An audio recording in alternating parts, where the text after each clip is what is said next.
बिस्मिल्लाहिर्रहमानिर्रहीम। उम्मीद है आप सब लोग बड़े खुश होंगे, खैर व आफियत से होंगे। आज हम लोग जो है नेक्स्ट टॉपिक स्टार्ट करने जा रहे हैं जिसका नाम है empirical formula.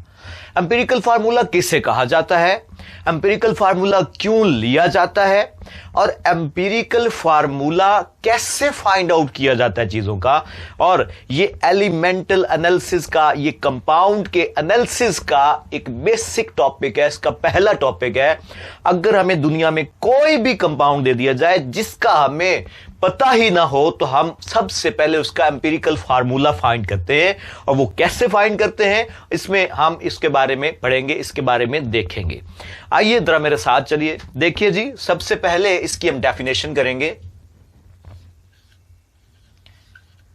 Empirical formula, the formula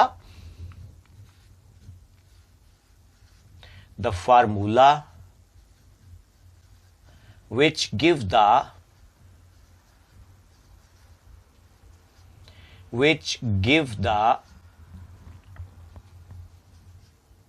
simple whole number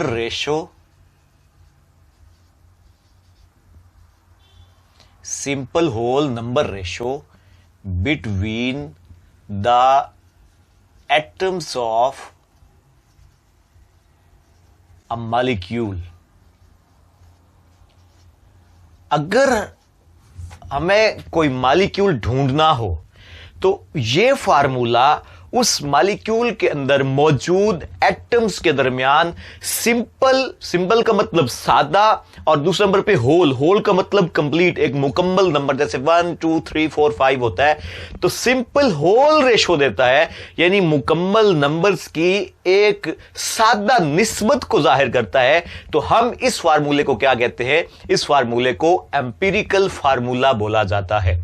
empirical formula की अगर एग्जांपल लेनी हो हम लोगों ने तो हमारे पास दो एग्जांपल ले सकते हैं। इसकी एग्जांपल की बात करें तो हमारे पास एक कंपाउंड होता है C6H6। C6 में कार्बन जो है, कार्बन और हाइड्रोजन दो इसके एलिमेंट हैं। और कार्बन और हाइड्रोजन सिर्फ दो इसके एलिमेंट हैं, तो इसके एटम्स के दरमियान रेशो को हम देख सकते हैं। कार्बन भी 6 है और हाइड्रोजन भी 6 है। हम सिंपल होल नंबर रेशो लेना चाहते हैं। कौन सी रेशो लेना चाहते हैं जी?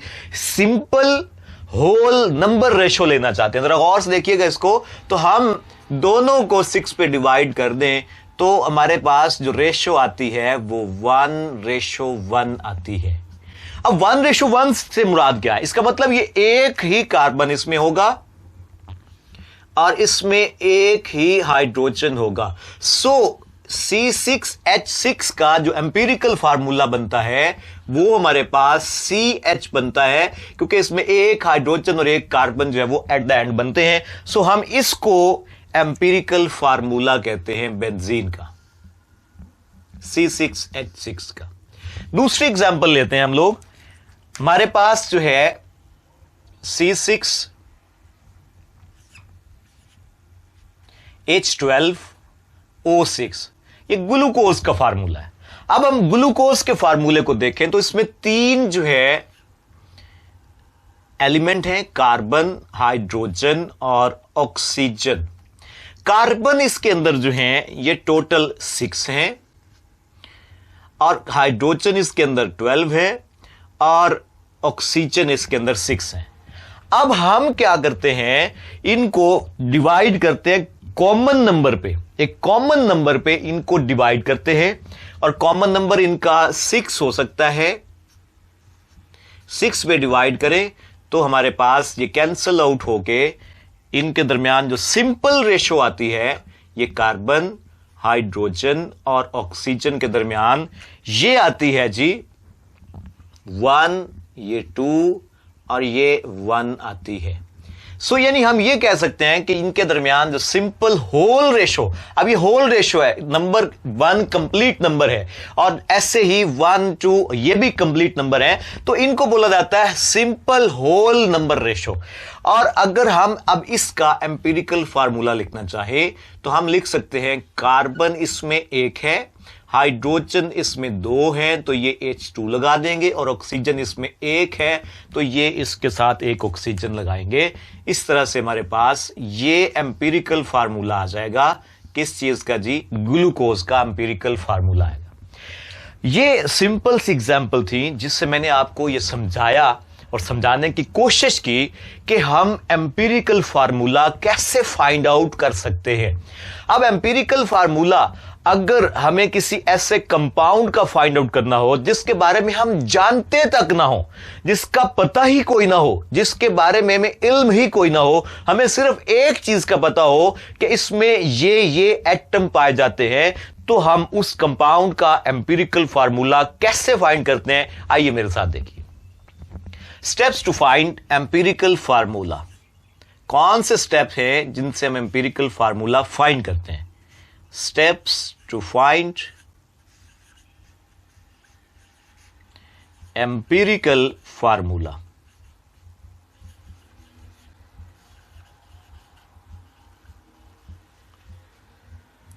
अगर हमें ये बता दिए, ये याद रखिएगा, इसमें जो एक कंडीशन है वो ये है कि हमें किसी भी कंपाउंड के एलिमेंट का पता होना चाहिए, और दूसरे नंबर पे हम फिर उससे आगे क्या करते हैं वो स्टेप बाय स्टेप मैं आपको समझाता हूं। यानी पहली कंडीशन इसके लिए ये है कि हमें किसी भी कंपाउंड जिसका एम्पिरिकल फार्मूला फाइंड करना है उसके एलिमेंट्स का पता होना चाहिए कि ये किस किस एलिमेंट से मिलकर बना हुआ है, तब जाके हम एम्पिरिकल फार्मूला फाइंड कर सकते हैं। अदरवाइज हम कभी भी एम्पिरिकल फार्मूला इसका फाइंड आउट नहीं कर सकेंगे। देखिए जी, नंबर 1, अगर हमें पता है कि कंपाउंड के अंदर कौन कौन से एलिमेंट मौजूद हैं, तो हम पहला काम करते हैं उनकी परसेंटेज कंपोजिशन फाइंड करते हैं। परसेंटेज कंपोजिशन ऑफ कंपाउंड, यानी जो जो एलिमेंट हैं उनकी परसेंटेज फाइंड करेंगे। ये सबसे पहला काम हम लोग करेंगे, और ये मैंने एग्जांपल नंबर 3 यहां पे आपकी बुक की जो एग्जांपल नंबर 3 है उसको इसके साथ अभी सॉल्व करके दिखाऊंगा कि ये कैसे कैसे हम 1 बाय 1 स्टेप अप्लाई करके एम्पिरिकल फार्मूला को फाइंड आउट कर सकते हैं। देखिए जी, स्टेप नंबर 2, दूसरा काम क्या करते हैं? दूसरा काम हमारे पास जो है, जब परसेंटेज कंपोजिशन आ जाती है तो हम फाइंड करते हैं नंबर ऑफ मोल्स, या इसी को हम कहते हैं नंबर ऑफ ग्राम एटम्स। इससे हम नंबर ऑफ मोल, दूसरे नंबर पे क्या फाइंड करते हैं जी? जो जो भी एलिमेंट आएंगे हम उनके नंबर ऑफ मोल्स को फाइंड करेंगे, या उसी को नंबर ऑफ ग्राम एटम भी बोला जाता है। तो इसको फाइंड करने के लिए, टू फाइंड इट, इसको फाइंड करने के लिए हम लोग क्या करते हैं?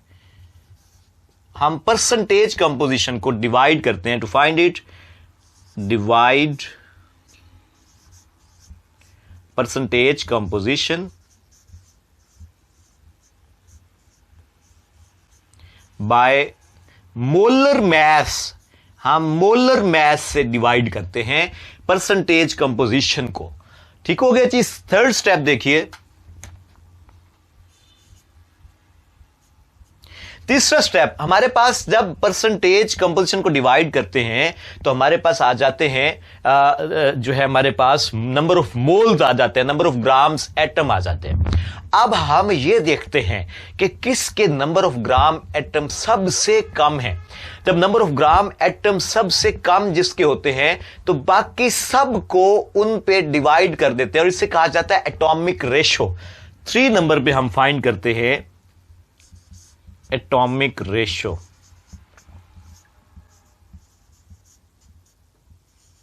एटॉमिक रेशो को फाइंड करने के लिए हम क्या करते हैं?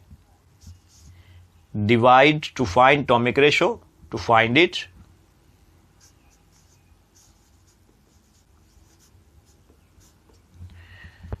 डिवाइड नंबर ऑफ मोल्स, यही वाले नंबर ऑफ मोल्स होंगे जो हमने पहले फाइंड किए, इन्हीं को डिवाइड करना है by smallest number of moles from them. इनमें से जिसके नंबर ऑफ मोल सबसे कम होंगे हम उसके ऊपर बाकी सबको डिवाइड करेंगे। और नंबर 4 देखिएगा,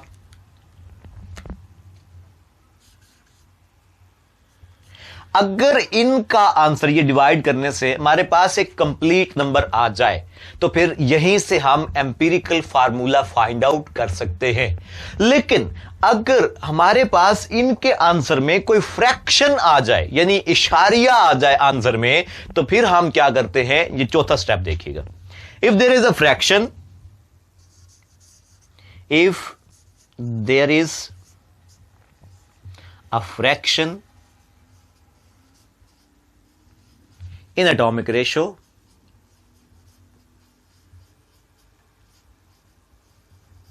अगर एटॉमिक रेशो में फ्रैक्शन हो, then multiply it with suitable number, suitable number to get whole number। Whole number हासिल करने के लिए आप जो है एक सूटेबल नंबर से फिर मल्टीप्लाई करेंगे और होल नंबर जो है वो फाइंड करेंगे। अब यहां पे जरा गौर कीजिएगा, हमारे पास जो है एग्जाम्पल नंबर 3 बुक से हम जो है वो उसको करते हैं, उसको देखते हैं। एग्जाम्पल नंबर 3 को जरा बुक से देखें तो हमारे पास एस्कॉर्बिक एसिड होता है जिसे विटामिन सी कहा जाता है। विटामिन सी जो होता है इसमें 3 किस्म के एलिमेंट होते हैं। ये गौर कीजिएगा जी, हमारे पास गिवन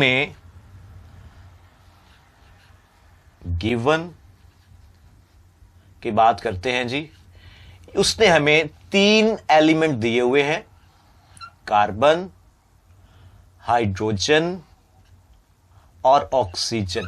वो कहते हैं विटामिन सी जो है इन 3 एलिमेंट से बनता है, जिसमें कार्बन, हाइड्रोजन और ऑक्सीजन मौजूद होते हैं। तो आप इसका एम्पिरिकल फार्मूला फाइंड करें और उसने साथ में हमें इनकी परसेंटेज कंपोजिशन भी दी हुई है। क्या है परसेंटेज कंपोजिशन, जरा इसको देखते हैं। कार्बन की सबसे पहले उसने दी हुई है हमें, कार्बन हमारे पास दिया हुआ है जी 40.92%, 40.92%। दूसरे नंबर पे उसने हमें परसेंटेज दी हुई है हाइड्रोजन की 4.58%। और तीसरे नंबर पे उसने हमें परसेंटेज दी हुई है ऑक्सीजन की, यह है 54.5%। ये हमारे पास तीनों एलिमेंट की जो है परसेंटेज कंपोजिशन दी हुई है। सो याद रखिए हमारा जो पहला स्टेप था number 1, that was to find percentage composition. Percentage composition को हमने फाइंड करना होता है अगर एलिमेंट दिए हुए हो। परसेंटेज कंपोजिशन हमें दे दी गई है, इसको हम ले लेंगे यहां पे। ये हमारे पास जो है परसेंटेज कंपोजिशन आ गई है, जिसमें 40.92 है, 4.58 है और 4.5 है। अब ये हमारे पास आ गया, पहला स्टेप हमारा कंप्लीट हो गया। जो हमने यहां पे पढ़ा था परसेंटेज कंपोजिशन ऑफ कंपाउंड, सबसे पहले percentage of composition of compound जो है इसका मतलब कि हर एक एलिमेंट की मास की परसेंटेज दी जाए, तो ये हमें उसने दे दिया यहां पे। सेकंड जो है स्टेप हमारे पास, that is number of moles. दूसरे स्टेप में हम नंबर ऑफ मोल्स को फाइंड करते हैं, नंबर ऑफ मोल्स। अब नंबर ऑफ मोल्स को फाइंड करने के लिए मैंने आपको बताया था नंबर ऑफ मोल्स या gram atom, to find it divide percentage composition by molar mass. हम मोलर मास पे इसको डिवाइड करते हैं। मोलर मास पे इसको डिवाइड करते हैं। तो देखिए इसको, ये हमारे पास जो है 4, ये हमारे पास 40.92 कार्बन का मोलर मास 12 होता है, ये हम सबको पता है। इसके बाद हमारे पास 4.58 हाइड्रोजन का मोलर मास 1 होता है, और तीसरे नंबर पे 54.5 ऑक्सीजन का मोलर मास 16 होता है। और याद रखिएगा इस बात को, हम पीरियोडिक टेबल से किसी भी एलिमेंट का मोलर मास फाइंड आउट कर सकते हैं। अब इससे आगे देखिए जी, ये इससे कैंसिल हो जाएगा, तो हमारे पास जो है नंबर ऑफ मोल्स आ जाएंगे। अब यहां पे अगर हम लोग जो है नंबर ऑफ मोल्स की बात करें, तो ये हमारे पास 3.41 आता है, 3.41।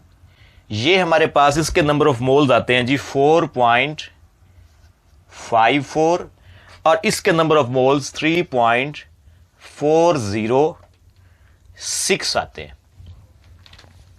जी। अब यहां पे रेशो ऐसे ही मौजूद है, ये इनके दरमियान जो रेशो है वो ऐसे ही मौजूद है। अब हम इससे, ये नंबर ऑफ मोल्स आ गए, इससे फाइंड करेंगे एटॉमिक रेशो। ये हमारा थर्ड स्टेप होगा। Number 3, atomic ratio. This is atomic ratio. आप इसको गौर से देखिएगा। अब हमने क्या कहा था, यहां पे हमने कहा था एटॉमिक रेशो फाइंड करनी। To find it, divide number of moles by smallest number of moles from it. इनमें से, ये फ्रॉम देम, ये स्मॉलेस्ट नंबर्स में से हमने इसको डिवाइड करना है, फ्रॉम देम। देखिए जरा इसको अंडरस्टैंड कीजिएगा। हमारे पास जो है ये 3.41, ये 4.54 और ये 3.406, ये हमारे पास नंबर ऑफ मोल्स हैं। और ये हमारे पास, हम यहां पे डिवाइड करेंगे इनको, इसको भी, इसको भी और इसको भी। अब आपने देखना है इनमें से, तीनों में से सबसे छोटा स्मॉलेस्ट नंबर ऑफ मोल की वैल्यू किसकी आई है। तो यहां पे ये 3.41 है, ये 4.5, ये सबसे बड़ा है, ये उससे उसके बाद बड़ा है, और ये सबसे छोटा बनता है। तो हम इसको डिवाइड कर देंगे 3.406 पे। ये आ जाएगा जी डिवाइडेड बाय 3.40 पे, ये भी 3.40 पे, और ये भी 3.40 पे। अब इससे हमें एटॉमिक रेशो मिलेगी। कैसे मिलेगी? इसका आंसर आ जाएगा 1, इसका आंसर आ जाएगा 1.33, और इसका आंसर आ जाएगा 1। यहां पे हमारे पास जो है तीनों का आंसर हमारे पास आ जाएगा, और तीनों का जो आंसर है इसको हम अंडरस्टैंड करेंगे, इसको देखेंगे। यहां पे देखिए जी 1 पॉइंट लास्ट, यहां पे लास्ट स्टेप मैंने आपको बताया था, अगर तो जो एटॉमिक रेशो आए उसमें कोई फ्रैक्शन ना हो, अगर कोई भी फ्रैक्शन नहीं है, तो फिर आपको कोई जरूरत नहीं है, आपके पास जो एटॉमिक रेशो आएगी वही आपका एम्पिरिकल फार्मूला होगा, वही आपका क्या होगा, एम्पिरिकल फार्मूला। लेकिन अगर आंसर में फ्रैक्शन जैसा कि यहां पे आ गई है, तो फिर आपको क्या करना पड़ेगा, फोर्थ स्टेप की तरफ जाना पड़ेगा, और वो क्या है, मल्टीप्लाई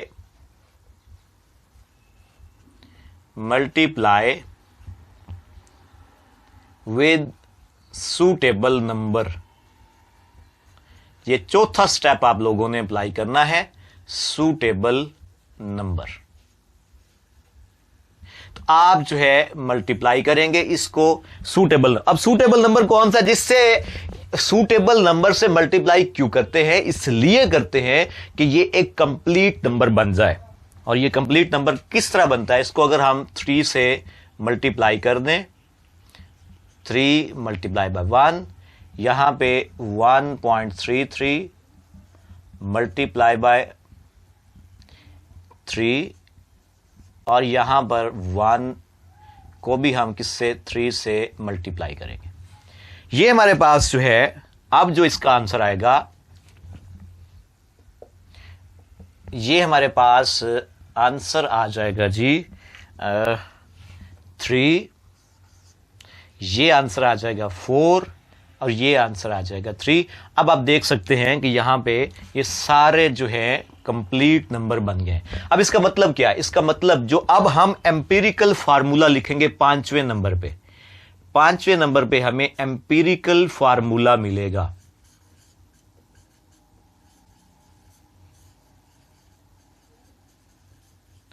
अब एम्पिरिकल फार्मूला हम फाइंड कर सकते हैं। इसमें 3 चीजें थी, कार्बन, हाइड्रोजन, ऑक्सीजन। कार्बन हमारे पास 3 आए हैं, हाइड्रोजन 4 हैं और ऑक्सीजन भी 3 है। तो इसका एम्पिरिकल फार्मूला बन जाएगा कार्बन 3 है तो यहां पे 3 लिख देंगे, 4 हाइड्रोजन है तो यहां पे 4 लिख देंगे और ऑक्सीजन 3 है तो यहां पे 3 लिख देंगे। ये हमारे पास जो है एम्पिरिकल फार्मूला बन जाएगा किस चीज का? एस्कॉर्बिक एसिड का। एस्कॉर्बिक एसिड जो होता है वो विटामिन सी होता है। Vitamin C is the ascorbic acid. This is ascorbic acid. ये एस्कॉर्बिक एसिड का जी एम्पिरिकल फार्मूला है। इसी को हम विटामिन सी भी बोलते हैं। उम्मीद है आपको पहले लेक्चर्स की तरह ये भी बहुत पसंद आया होगा। और अगर आपको ये लेक्चर पसंद आया है तो हमारे चैनल को सब्सक्राइब कीजिएगा, वीडियोस को शेयर कीजिएगा और कमेंट कीजिएगा, लाइक कीजिएगा और आइकॉन के बटन को प्रेस कीजिएगा ताकि आपको आने वाली वीडियो सबसे पहले मिले। अल्लाह हाफिज, अपना ख्याल रखिएगा।